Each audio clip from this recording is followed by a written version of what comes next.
And we're back. It's 2 weeks later. We're all wearing the same clothes, gentlemen. How strange. 3 weeks in a row, like a month and a half really at this point. We're still wearing such the good same friends. outfits. Yeah, we know exactly what we're going to wear on any given day. We are here on Full Moon Fridays here on the Outpost Unknown YouTube channel. We have started the Trancers franchise. There are 6.5 movies, and we're going to talk about the half movie, which is Trancers 1.5, again directed by Charles Band. I forgot. We completely spaced on the last episode to give our thoughts on Charles Band as a director when he actually has some money. No, I just didn't care. Well, I care. Borp, what were your thoughts on Charles Band as a director of that first Trancers? I was surprised how much I liked the directing in it. I think there's definitely some parts that are goofy unintentionally, especially a lot of that like time slow motion thing where it's like 1 second for one person is 10 seconds for the other. That stuff looks kind of hokey, but I liked it. It was good. It was a pleasant surprise after watching some of the Puppet Master bullshit he's shit out over the past decade or so. So yeah, I was actually pleasantly surprised in Mr. Band's directorial prowess. Just he can't figure out how to find any money to do anything good. But so yeah, we love Trancers. Trancers 1.5 was something that was part of the Pulse Pounders anthology. So that was a 3-film anthology that Empire put out. I think they filmed it in 1987. Trancers 1.5 was one of the segments to it. Essentially, when Empire collapsed, this film disappeared. And they had no idea. They thought this was a lost film, and the entire Pulse Pounders anthology they thought was a lost film. And then back in 2013, Charles Band went into his vaults, and he found like a VHS tape that had this Trancers 1.5 on it. And he decided, hey, there's a lot of Trancers fans out there. It'll be a cool thing to just kind of release this out to the world and let people know what Trancers 1.5 was going to be. So that's kind of like the stage and setup. Steve, you want to take it away as tell us about Trancers 1.5? There's not a whole lot to talk about it. This movie's only 24 minutes. I should say that I haven't seen this movie. Oh yeah, it's true. Yeah, it's Or gave pay attention. 2 more weeks, and he still didn't watch this movie. The message in Discord was sent, and I did not read the full message. Yeah, nope. And so folks, you're gonna have to wait 2 more weeks to get Borp's take on his thoughts on Trancers 1.5. Everyone's waiting. Everyone, make sure to wear these same shirts. Anyways, so it starts. I guess it's been a couple years. Jack Death has opened up a private detective agency, but he's having just too much fun living in a Los Angeles that is not underwater. And so he is just slacking off like crazy. He puts no effort into anything. And Helen Hunt is, Helen Hunt is tired of it. It's like, hey, look, we live in a capitalist society. We got to make some fucking money. So she is just like angry and like throwing plates, like breaks his favorite coffee mug. I love this setup, by the way. I thought this was a really cool setup because it was unexpected. I was like, okay, yeah, they're just going to be lovey-dovey, boyfriend, girlfriend, or whatever. And I love that they just switched this to, no, she's sick of his shit. It shows like a strong character that they really sort of develop her character, and hopefully more in 2 and 3 as well, where it's like, no, she started this business with Jack Death, and he's just happy banging her and sitting around enjoying Los Angeles. And she's like, no, man, you got to get a job. You gotta support me if you want to be with me. And yeah, she's throwing shit. He's not taking it seriously. She says that you're for the last. I think this is like 3 years later. I'm not entirely sure. Yeah, 4 years, I think. Basically, like since he has been there, since he beat Whistler, he is still acting like he is just a tourist on vacation. And she's like, no, you got to get a real fucking job. You got to make some money if you want to have a life together. And ultimately, she leaves him. So Jack Death is a metaphor for Charles Band's career. Got him. Logging off. Well, all right, so back to the future, we get like an extended scene with McNulty, who is like the old grizzled like police captain that was in charge of Jack Death. And, all the same actors. All the same actors.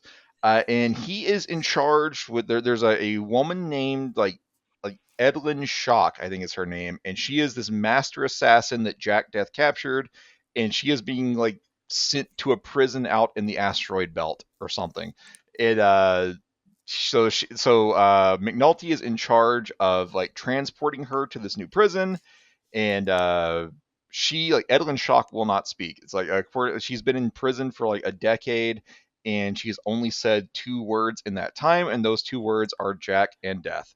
And so during the middle of the prison transport, she escapes, and she forces there's a woman whose name I don't remember. She is in charge of like sending people back in time and like maintaining their bodies in the future, and she basically says, or Edlin Shock captures her and forces her to like send Edlin Shock back in time to 1980s Los Angeles because she wants to kill Jack Death. And as McNulty says, if you want to kill Jack Death, you gotta go back to the past. And so Edlin Shock goes back to the past, and McNulty follows. And so immediately after this breakup fight between Helen Hunt and Jack Death, uh, McNulty shows up, and now he is like a 16-year-old instead of a 12-year-old, and that's where Jack Death is like, "Oh, hey, McNulty, looks like you filled out," and so McNulty's like, "Shut the fuck up! Like, let me tell you what's going on here." Problematic. McNulty or Edlin Shock is coming for you. She's coming back to the past. She wants to kill you. We have to like send you back to the future. And Jack Death is like, that's fucking stupid because she's here in the past. If you send me back to the future, she will just kill Phil Denton, who, by the way, his like soul is still trapped in my brain for the last 4 years. I've completely taken over his life. And McNulty says, no, that's not how it works. Edlin Shock has a personal vendetta against you. She wants to kill you face to face. If we send you back to the future, she will also go back to the future.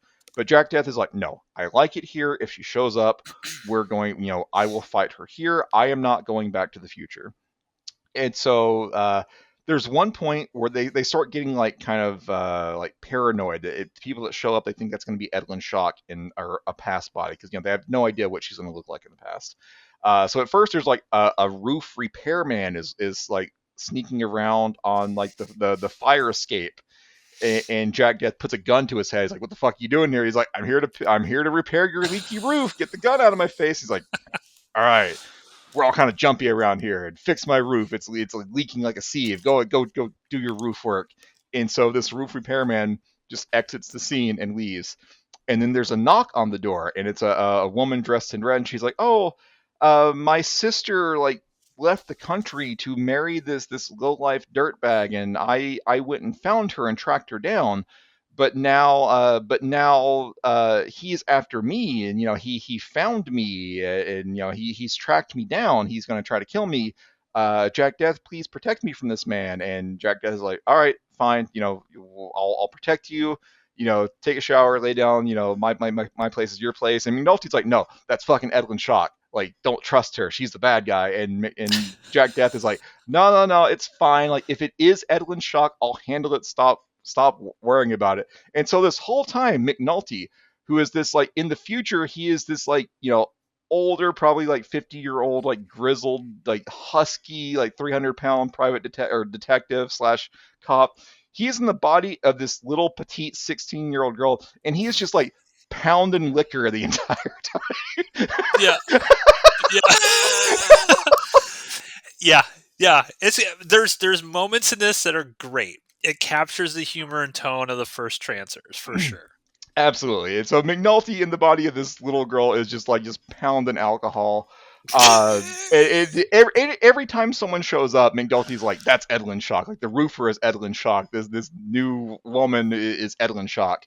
And Jack Dad's like, "No, I got it. Don't worry about it." And it turns out this woman is not Edlin Shock. She ultimately like tries to seduce Jack Death, and Jack Death, who has been single for about 15 seconds at this point, seems like he's going to go with it. Like, he resists a little bit, but he goes in for the kiss. And then McNulty, in the body of this like 16-year-old girl, like runs and tackles her and holds her down on the bed. She's like, "This is Edlin Shock. I know that because like the name that she gave you isn't the same name as what's on her driver's license." She's like, "I'm a singer. I have a stage name." Jack Death. That lady though, she's like, "Is this some weird like kinky shit with a kid you're into?"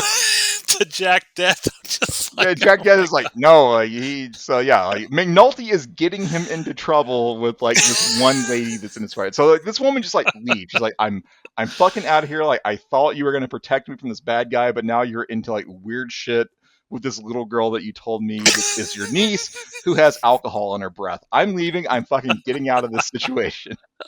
And so at this point, like Jack Death and McNulty are fighting. They're arguing with each other, and then the roofer drops down from the ceiling, and it turns out that actually was Edlin Shock. Yeah. Spoiler borp. And so Okay. now That's okay. the roofer who was Edlin Shock, like was that Edlin Shock the whole time, or did she not possess this body until it made it to the roof? Was this a coincidence? I don't know. Don't ask so many questions. The roofer is Edlin Shock now, and so Edlin Shock starts fighting Jack Death, and so McNulty has a gun that fires darts that sends your mind back to the future. And so McNulty tries to shoot Edlin Shock and misses, hits Jack Death, and Jack Death is like, "Good shot, McNulty," and then just his mind disappears to the future.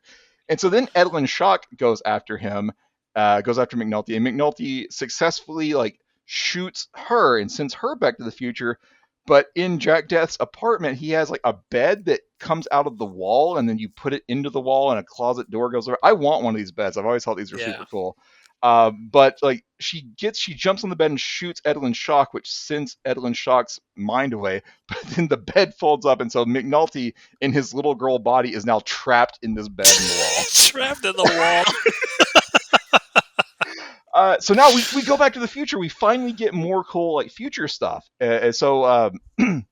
Jack Death revives in the future in his original body with the jet black hair and the scar. He's still wearing like his old detective like suit. And then Edlin Shock comes back, and so they have a fight. Jack Death sends everyone away. It's like get the troopers in here. I'll hold her off as long as I can.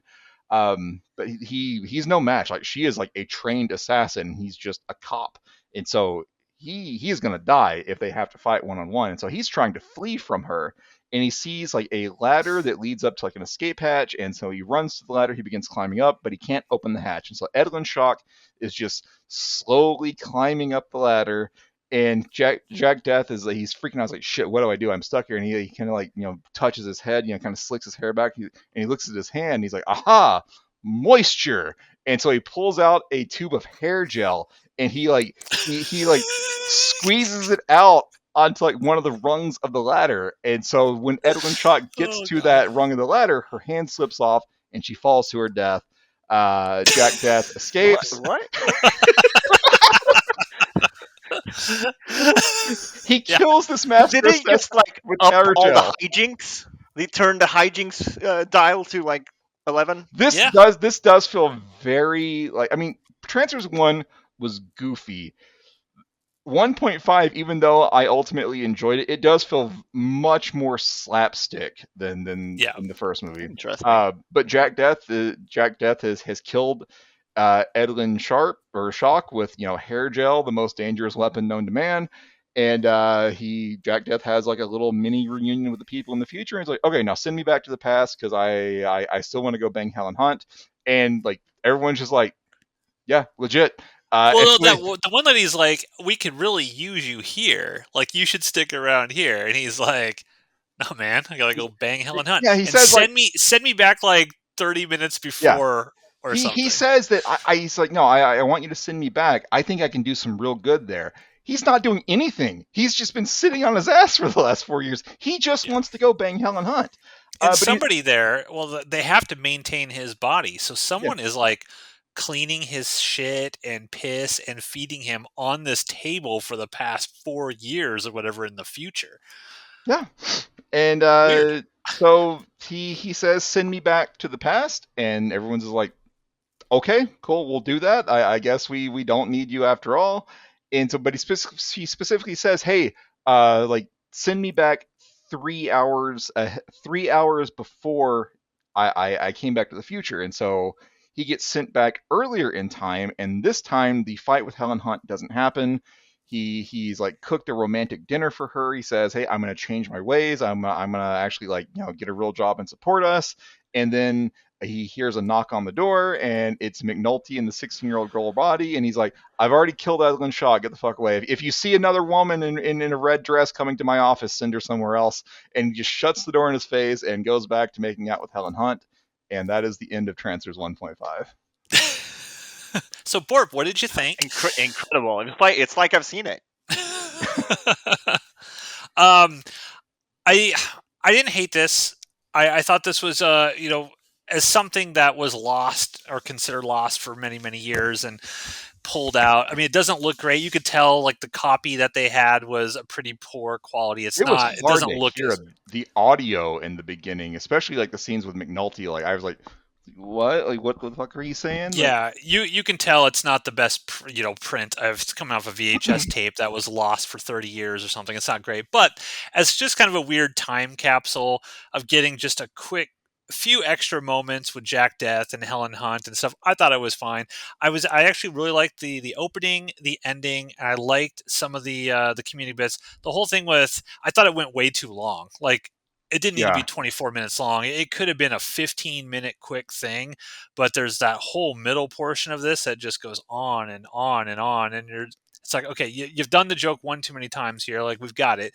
Let's just get to the resolution of this thing. I think they either needed to skip that joke or they needed to like really commit where there's like 10 possible Edelin shocks showing up. Yeah. There were just two possibilities, and one of them got ruled out only to then come back and be the punchline to the joke. Yeah, and I thought McNulty was hilarious as the little girl. I thought the little girl, just in general, it's the same actress who was in the first Trancers, just older now. And I think I read that she actually comes back in Trancers 2 as well. So if that's true, I think it's fun that the same actor, like the child actor, kept coming back, and you keep seeing her kind of age with the roles. But yeah, it was all right. I didn't hate it. I thought Jack Death and Helen Hunt stuff was pretty fun. I thought the McNulty girl stuff was fun. Didn't really care about the Edelin Shock stuff. But yeah, it was all right. Yeah. I was into it. I could have done without it, but I enjoyed it for what it was. It was fine. Yeah. So, Borp, are you more or less excited to watch it now? Sure, I'll throw it on. It's 25 minutes. Cool. Okay, so that's it, folks. That's this episode of Full Moon Friday. It was very quick. Episode 1.5, 1.5 of Trancers. Now, in 2 weeks, we're going to get into Trancers 2.